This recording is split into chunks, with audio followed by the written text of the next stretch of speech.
नमस्कार। आज हमारे पास गुजरात से डॉक्टर भाविन कुमार शांतिलाल वसावा का लिखा एक बड़ा दिलचस्प लेख है। हाँ, ये भूविज्ञान और खनन विभाग के 2 नए सर्कुलर के बारे में है। बिल्कुल। अब देखिए, सरकारी सर्कुलर सुनने में बड़े बोरिंग लगते हैं, है ना? अक्सर तो होते, लेकिन यहाँ मामला बिल्कुल उल्टा है। मतलब ऊपर से देखने पर ये ईज ऑफ डूइंग बिजनेस वाले सुधार लगते हैं, पर लेखक का दावा है कि ये एक डिजिटल साजिश हो सकती है। और ये साजिश असल में खनन माफिया की मदद कर सकती है। तो आज हम इन्हीं 2 सर्कुलर की गहराई में उतरने वाले हैं। ये समझने की कोशिश करेंगे कि क्या ये वाकई सिस्टम को सुधारने की एक कोशिश है, या फिर तकनीक की आड़ में कुछ ऐसे रास्ते बनाए जा रहे हैं जो सीधे सीधे अवैध खनन करने वालों को फायदा पहुंचा सकते हैं। बिल्कुल। चलिए इस मामले की पड़ताल करते हैं। चलिए शुरू करते हैं पहले सर्कुलर से, जिसे लेखक ने एक तरह से सुरक्षा कवच का खात्मा कहा है। ठीक है, तो सबसे पहले उस सर्कुलर को देखते हैं जिसने सबसे ज्यादा हंगामा मचाया है। ये क्यूआर कोड वाली बात। हाँ। नियम यह है कि 1 अप्रैल 2026 से खनिजों को ट्रांसपोर्ट करने के लिए जो ई रॉयल्टी पास बनते हैं और डिलीवरी चालान भी। हाँ, ई रॉयल्टी पास और डिलीवरी चालान वो अब एक खास तरह के सुरक्षा कागज पर नहीं छपेंगे। और ये कागज मामूली नहीं था, इस पर होलोग्राम थे, कई तरह के सिक्योरिटी फीचर्स थे। बिल्कुल, जिन्हें कॉपी करना आप समझ लीजिए लगभग नामुमकिन था। और अब इस हाई सिक्योरिटी कागज की जगह क्या ले रहा है? एक साधारण A4 साइज का कागज, जिस पर सिर्फ एक क्यूआर कोड होगा। अब पहली नजर में ये बहुत अच्छा लगता है, मतलब कागज बचेगा, सब कुछ डिजिटल हो जाएगा। हाँ, एक स्कैन से सारी जानकारी मिल जाएगी। बहुत मॉडर्न और एफिशिएंट सिस्टम लगता है। बिल्कुल। तो फिर इसमें लेखक को साजिश कहाँ नजर आ रही है? ये तो एक अच्छा कदम लग रहा है। यहीं पर ये पूरा मामला दिलचस्प हो जाता है, क्योंकि जो चीज पहली नजर में डिजिटल सुधार लगती है, असल में वो एक बहुत बड़ा लूपहोल, एक बहुत बड़ी खामी बना सकती है। अच्छा। लेखक की सबसे बड़ी चिंता है जालसाजी, मतलब फॉर्जरी। सोचिए, जब रॉयल्टी पास एक आम कागज पर छपेगा तो कोई भी व्यक्ति जिसके पास एक ठीक ठाक स्कैनर और प्रिंटर हो, हाँ, वो तो आजकल हर किसी के पास होता है, बस वो एक असली पास की हूबहू नकल बना सकता है। वो एक ही पास से 100 नकली पास तैयार करके अवैध खनन से निकाले गए खनिजों को कानूनी बताकर कहीं भी ले जा सकता है। एक मिनट, लेकिन क्यूआर कोड का क्या? वो तो यूनिक होता है ना, हर पास का अलग, उसे कॉपी कैसे किया जा सकता है? क्यूआर कोड तो यूनिक होता है, पर जब आप उसे स्कैन करके प्रिंट करते हैं तो वो भी तो प्रिंट हो जाता है। असली सवाल ये नहीं है कि कोड यूनिक है या नहीं। तो फिर असली सवाल क्या है? असली सवाल ये है कि सड़क पर उस कोड की जांच कौन करेगा और कैसे करेगा। हाँ, ये तो है। मान लीजिए रात के 2 बजे एक ट्रक किसी गांव से गुजर रहा है। वहाँ मौजूद पुलिसकर्मी या कोई ग्राम पंचायत का सदस्य उसे रोकता है। ठीक है। ड्राइवर एक कागज दिखाता है जिस पर क्यूआर कोड है। अब वो पुलिस वाला कैसे पता लगाएगा कि ये कोड असली है या नकली? लेकिन क्या पुलिस को एक ऐप नहीं दिया जा सकता जिससे वो तुरंत स्कैन कर सकें? आजकल तो हर चीज के लिए ऐप है। मतलब ये थोड़ा अजीब लग रहा है कि कोई विभाग इतना बड़ा बदलाव करेगा और इस बारे में सोचेगा ही नहीं। ये बहुत वाजिब सवाल है, और लेखक यही कह रहे हैं कि समस्या तकनीक में नहीं है, उसके अमल में है। मतलब इम्प्लीमेंटेशन में। बिल्कुल। चलिए मान लेते हैं कि एक ऐप बना भी दिया गया, तो पहला सवाल, क्या हर पुलिसकर्मी के पास हर समय एक वर्किंग स्मार्टफोन और इंटरनेट कनेक्शन होगा? खासकर उन दूर दराज के इलाकों में जहाँ से खनन होता है, मुश्किल है। और दूसरा, उससे भी बड़ा सवाल, क्या उस पुलिसकर्मी को उस ऐप को इस्तेमाल करने का और उसके आधार पर ट्रक को जब्त करने का अधिकार होगा? अच्छा, तो ये अथॉरिटी का भी मसला है। हाँ, क्या ये अधिकार सिर्फ खनन विभाग के अधिकारियों तक ही सीमित रहेगा? समझ गया। मतलब ऐप होना एक बात है और उसका जमीन पर असरदार होना बिल्कुल दूसरी। बिल्कुल। लेखक का तर्क यही है, अगर ये तकनीक सिर्फ विभाग के अफसरों के बंद कमरों में काम करती है तो वो सड़क पर हो रही चोरी रोकने के लिए पूरी तरह बेकार है।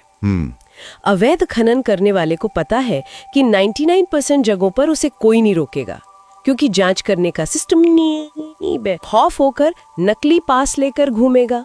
और एक बात जो मुझे खटक रही है, अगर ये पुराना होलोग्राम वाला सिस्टम इतना ही बुरा था तो उसे लाया ही क्यों गया था? यही तो इस कहानी का सबसे अजीब हिस्सा है।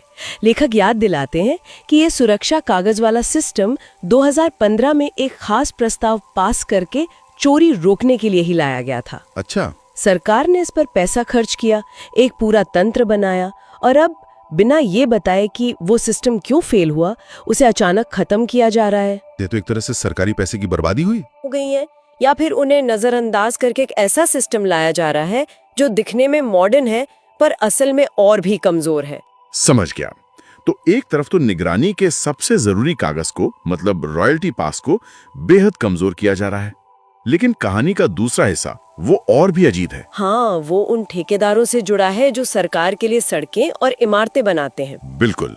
और लेखक एक और बहुत प्रैक्टिकल सवाल पूछते हैं, अगर विभाग रॉयल्टी चोरी को लेकर इतना ही गंभीर है तो वो आज क्यों कुछ नहीं कर रहा? मतलब? अभी भी तो गुजरात में हजारों करोड़ के सरकारी प्रोजेक्ट्स चल रहे हैं।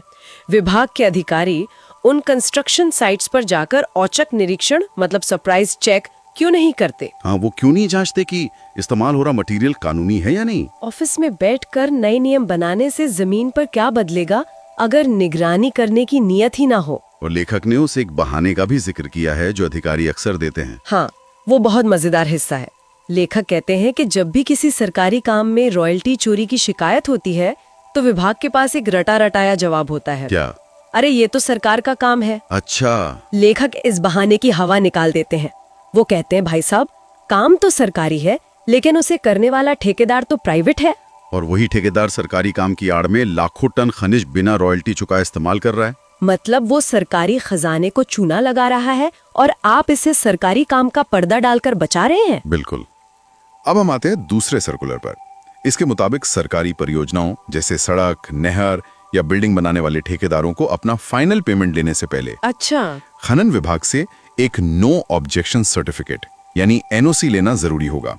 जब तक विभाग ये सर्टिफिकेट नहीं देगा तब तक ठेकेदार का फाइनल पेमेंट, चाहे वो करोड़ों का क्यों ना हो, रुका रहेगा। पहली नजर में तो ये नियम बहुत अच्छा लगता है। मतलब ऐसा लगता है कि सरकार ये पक्का करना चाहती है कि ठेकेदार ने प्रोजेक्ट में इस्तेमाल हुए खनिज की पूरी रॉयल्टी चुकाई है। इसमें गलत क्या है? गलत कुछ भी नहीं है अगर इरादा नेक हो। लेकिन लेख एक बहुत महत्वपूर्ण सवाल उठाता है, क्या ये नियम और शर्तें बिल्कुल नहीं है? जवाब है नहीं। इनमें से ज्यादातर नियम पहले से ही मौजूद थे और ठेकेदारों के लिए उनका पालन करना जरूरी था। तो फिर इस नए सर्कुलर की जरूरत क्यों पड़ी? अगर नियम पहले से थे तो उन्हें सख्ती से लागू क्यों नहीं किया जा रहा था? तो इसका मतलब ये हुआ कि ये एक नया ब्यूरोक्रेटिक लेयर, एक नई कागजी कार्रवाई जोड़ी जा रही है। बिल्कुल।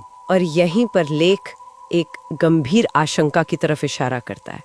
क्या ये पारदर्शिता का एक नया उपकरण है या फिर ये ठेकेदारों पर दबाव बनाने और लेन देन का एक नया रास्ता खोलने की कोशिश है? जरा एक छोटे ठेकेदार के नजरिए से सोचिए।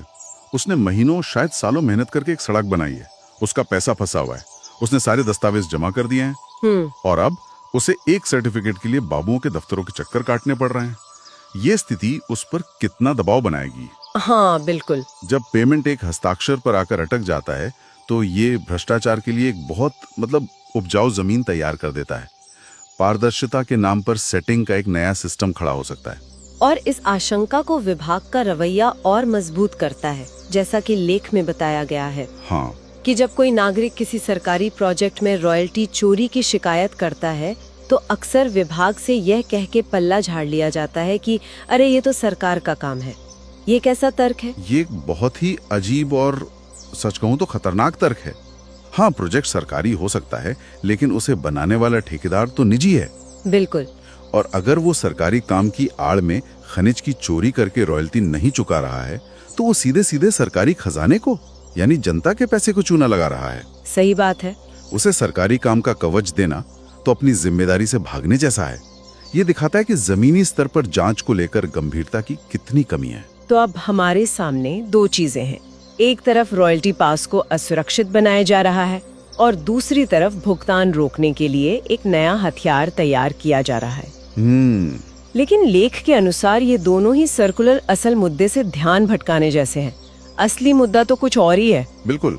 असली मुद्दा है जमीनी जांच का पूरी तरह से गायब होना। देखिए, नियम बनाना, सर्कुलर निकालना आसान है। मुश्किल है अपनी कुर्सी से उठकर साइट पर जाना और हकीकत को परखना। अच्छा। हर ठेकेदार प्रोजेक्ट में इस्तेमाल हुए खनिज की मात्रा का ब्यौरा एक दस्तावेज में देता है जिसे फॉर्म बी कहते हैं। तो इसका मतलब ये हुआ कि पूरा सिस्टम भरोसे पर चल रहा है, वेरिफिकेशन पर नहीं। आप कागज जमा कर दीजिए और मान लिया जाएगा कि सब सही है। क्या जमीनी हकीकत में वाकई कोई जांच नहीं होती? लेख के अनुसार ये जांच ना के बराबर है।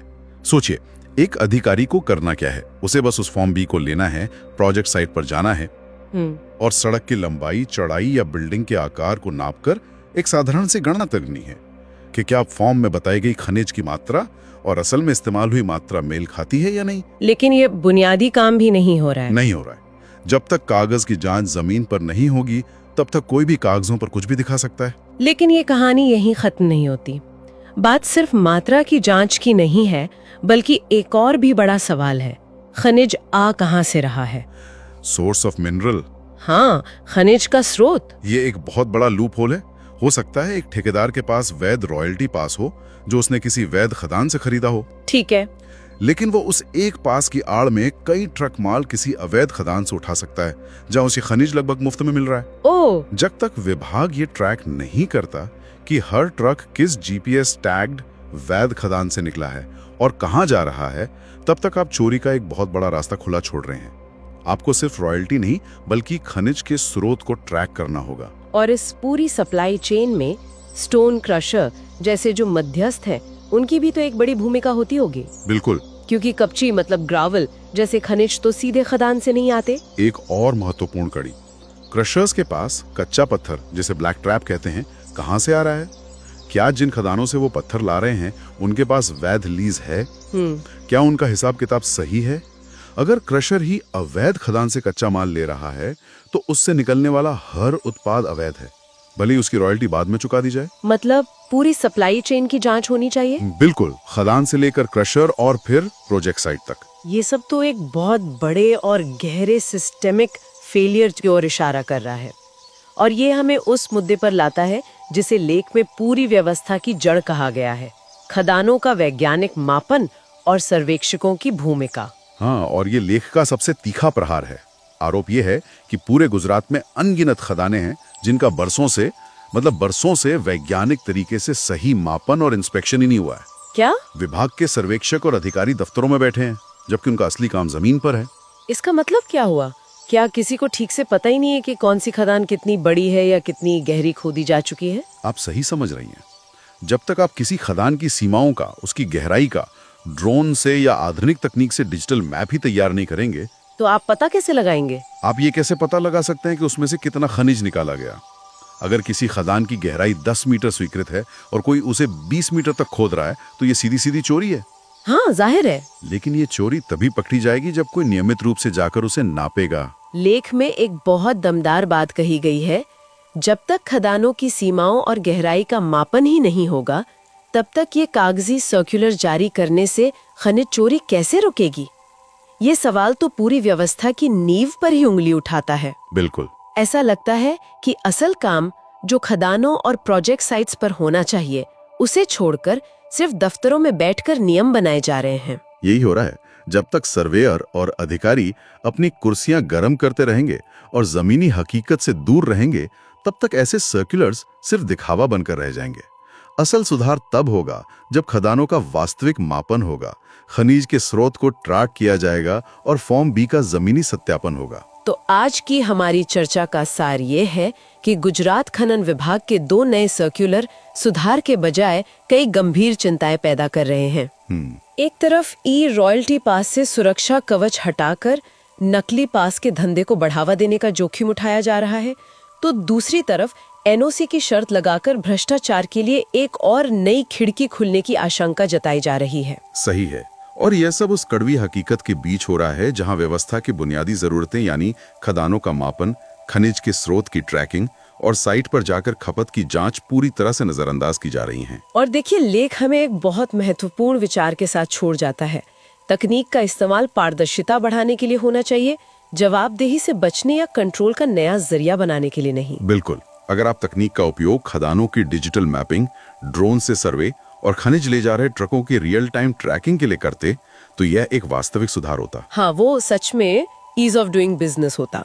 बिल्कुल। लेकिन अगर तकनीक का उपयोग केवल ऐसे नियम बनाने के लिए किया जा रहा है जो एक तरफ भौतिक सुरक्षा को कमजोर करते हैं और दूसरी तरफ ब्यूरोक्रेटिक कंट्रोल के नए पॉइंट बनाते हैं, तो सवाल ये है कि इससे असल में फायदा किसे हो रहा है? क्या ये व्यापार में सुगमता ईमानदार ठेकेदारों के लिए है, या फिर ये खनन माफिया के लिए व्यवस्था में मौजूद खामियों का फायदा उठाने का एक और आसान रास्ता तैयार कर रही है? और एक नागरिक के तौर पर हम नीतियों में इस तरह के संभावित सुराखों को कैसे पहचान सकते हैं ताकि सुधार के नाम पर व्यवस्था और कमजोर न हो जाए?